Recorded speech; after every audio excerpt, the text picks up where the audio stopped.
عزیز دوستو، بزرگ اور بھائیوں، قرآن مجید نے جگہ جگہ پہ اس بات کا اعلان فرمایا ہے کہ اپنے شعور کو بلند کرو، اپنی فہم سے، اپنی عقل سے کام لو، کائنات ارضی اور سماوی میں غور کرو، اللہ کی نشانیوں کو دیکھو، اپنی فہم و فراست کے ساتھ، شعور کے ساتھ دین اسلام کی حسین تعلیمات کو قبول کرو اور ان کے مطابق اپنی زندگی گزارنے کی کوشش کرو۔ سورہ زمر کی آیت نمبر 18 میں نے تلاوت کی ہے۔ اللہ تعالیٰ نے فرمایا کہ الذین یستمعون القول، فرمایا وہ لوگ جو توجہ سے بات سنتے ہیں، کان لگا کے سنتے ہیں، فیتبعون احسنہ، اور پھر بہترین بات کی پیروی کرتے ہیں۔ پہلے تو سنتے غور کے ساتھ ہیں، پھر بہترین بات کی۔ اسلام کے اندر اجر و ثواب دو طرح کا ہے، ایک بہتر ہے، ایک بہترین ہے۔ آپ نے کسی سے قرض لینا ہو تو اس کو مہلت دینا بہتر ہے اور معاف کر دینا بہترین ہے۔ کسی شخص نے آپ کے ساتھ زیادتی کی ہو تو اتنی ہی زیادتی اس کے ساتھ کر لینا جائز ہے، لیکن اسے معاف کر دینا یہ بہترین ہے۔ تو فرمایا وہ پہلے کان لگا کے سنتے ہیں، پھر بہترین بات کی پیروی کرتے ہیں، ان میں سے جو زیادہ اچھی چیز ہے اس کے مطابق عمل کرتے ہیں۔ اولئک الذین ھداھم اللہ، یہی لوگ ہیں جنہیں اللہ نے ہدایت عطا فرمائی ہے۔ وَأُولَئِکَ هُمْ أُولُو الْأَلْبَابِ، اور فرمایا یہ لوگ عقل والے ہیں، یہی ہیں جنہیں اللہ نے ہدایت دی اور یہ صاحبان عقل ہیں۔ ایک دنیا کے اندر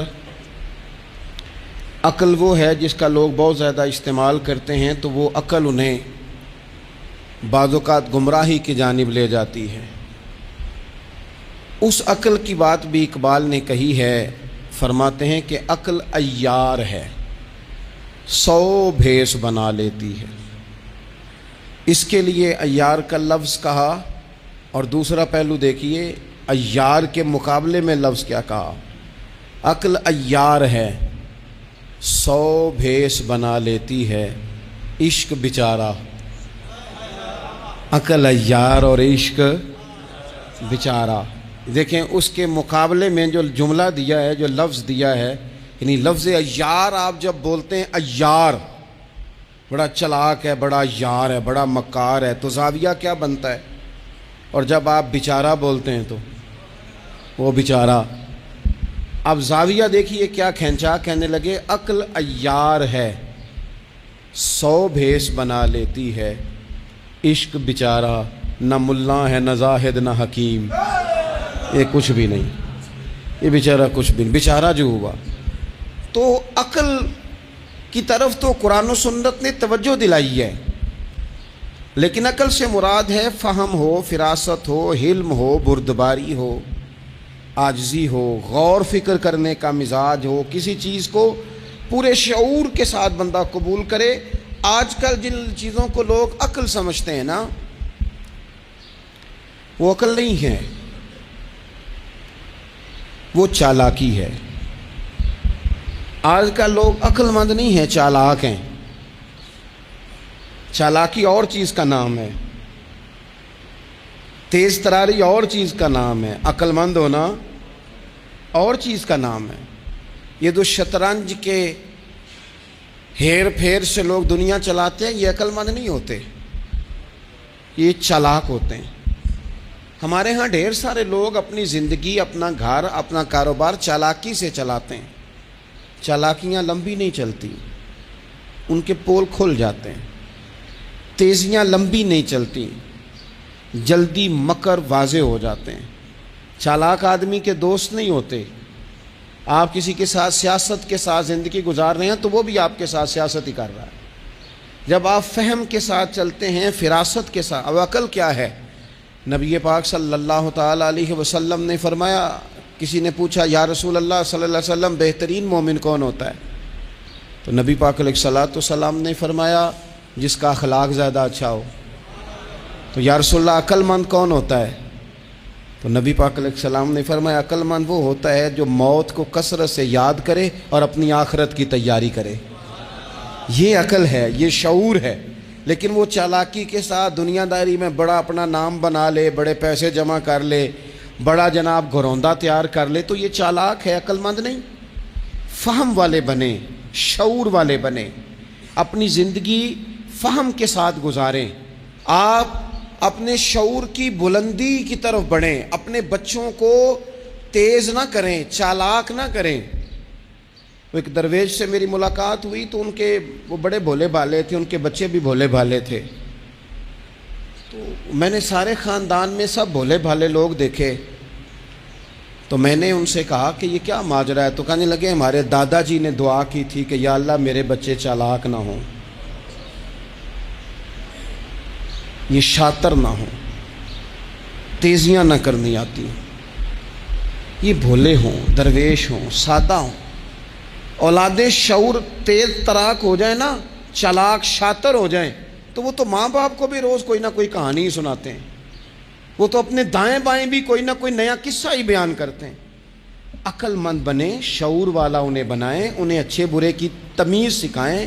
یعنی شعور، چالاک آدمی تو حلال حرام کی پرواہ نہیں کرتا، بس وہ دیکھتا ہے میں نے پارٹی کو قابو کیسے کرنا ہے۔ لیکن عقل مند وہ ہوتا ہے جو دیکھے کہ یہ میرے لیے جائز ہے کہ ناجائز ہے، محنت سے کام کرے، شعور سے کام کرے، لیکن لقمہ حرام کبھی اپنے گھر داخل نہ ہونے دے۔ یہ شعور ہے، یہ بلندی ہے۔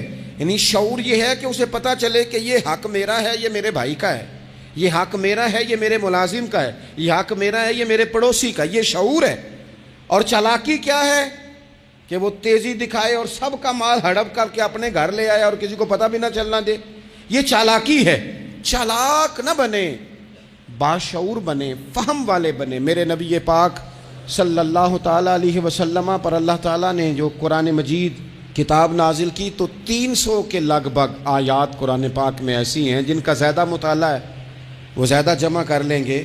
300 کے قریب آیات ایسی ہیں جس میں اللہ تعالیٰ نے عقل اور شعور کی طرف بڑھنے کا حکم دیا ہے۔ فرمایا عقل والو غور کرو، تم دیکھتے نہیں زمین و آسمان میں اختلاف ہے، رات اور دن آتے جاتے ہیں، اس میں غور کرو، اس میں نشانیاں ہیں، پر ان کے لیے جو عقل رکھتے ہیں، جو شعوری بلندی رکھتے ہیں، تیزی نہیں، چالاکی نہیں، شاطر پن نہیں۔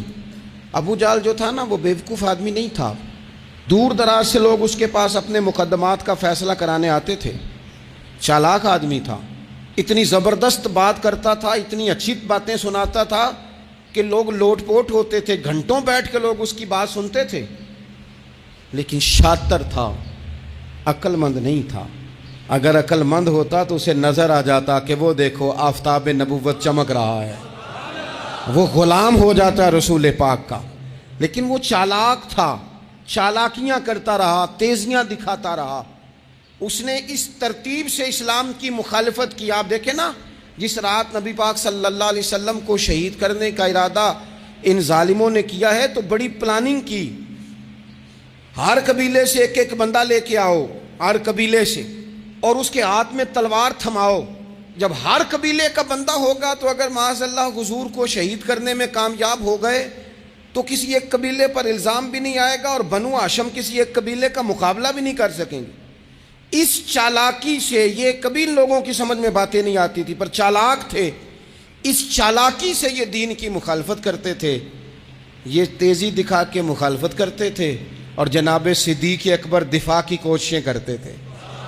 وہ شعور کے ساتھ، فہم کے ساتھ انہوں نے بھی انداز اختیار کیا نا۔ انہوں نے چالاکی کی کہ ہر قبیلے سے ایک ایک بندہ، وہ تو اللہ کی حکمت تھی کہ سرکار نے ایک مٹھی میں پکڑ کے مٹی پھینکی تو ان کی آنکھوں کے آگے اللہ تبارک و تعالیٰ نے پردے ڈال دیے، لیکن اس کے مقابلے میں حضرت صدیق اکبر فہم و فراست کا، شعور کا وہ مظاہرہ کر رہے ہیں۔ وہ کیسا بندوبست کرتے ہیں؟ کہتے ہیں اپنے غلام سے کہ 2 اونٹنیاں موٹی تازی ان کو تم نے لے کے غار کے اس جانب آ جانا ہے.